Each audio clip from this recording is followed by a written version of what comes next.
Kerala recognised school management അസോസിയേഷന്റെ സംസ്ഥാന സമ്മേളനവും സ്നേഹഭവന താക്കോൽ കൈമാറ്റവും മെയ് 25-ന് മേപ്പാടി പുത്തൂർ വയൽ MS സ്വാമിനാഥൻ റിസർച്ച് ഹാളിൽ നടക്കും.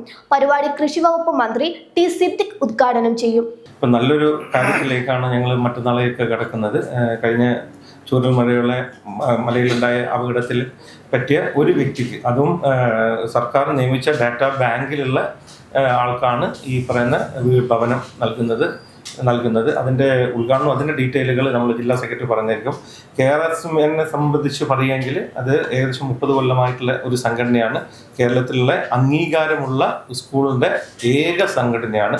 അപ്പോൾ കേരളത്തിൽ എല്ലായിടത്തും എല്ലാവിധ പറയുന്ന പൊതു കാര്യങ്ങളായാലും എല്ലാത്തിലും ഈ പറയുന്ന സംഘടന ഇടപെടാറുണ്ട്. ഇതും ചെയ്തിട്ടുള്ളതെന്ന് പറയുന്നത് സ്കൂളിൽ ആ സമയത്ത് കിട്ടിയ സ്കൂൾ കുട്ടികളെ കൊടുത്ത ചെറിയ രീതിയിലുള്ള ഡൊണേഷൻസ്, ഇതിനുള്ള ഒരു എമൗണ്ടും അതുപോലെ ടീച്ചേഴ്സും മാനേജ്മെൻറ്റും എല്ലാം കൂടി സംഘടന എടുത്തിട്ടുള്ള ഒരു 18 ലക്ഷം രൂപയ്ക്കാണ് ഏകദേശം ഒരു 1.5 കൊല്ലം അല്ലെ ഒരു കൊല്ലത്തിനുള്ളിൽ ഞങ്ങൾ തറക്കല്ലിട്ട് അതിന് ശേഷം ഈ വീട് ഇപ്പം മറ്റന്നാളത്തേക്ക് കൈമാറുന്നത്. ഇപ്പം നമ്മൾ വിചാരിക്കുന്നതിലും വേഗത്തിൽ ആ വീടിൻ്റെ നിർമ്മാണം പൂർണ്ണമായിട്ടും ശശിധരൻ്റെയും കൂടി സാന്നിധ്യത്തിലാണ് നമ്മൾ നിർമ്മിച്ചത്.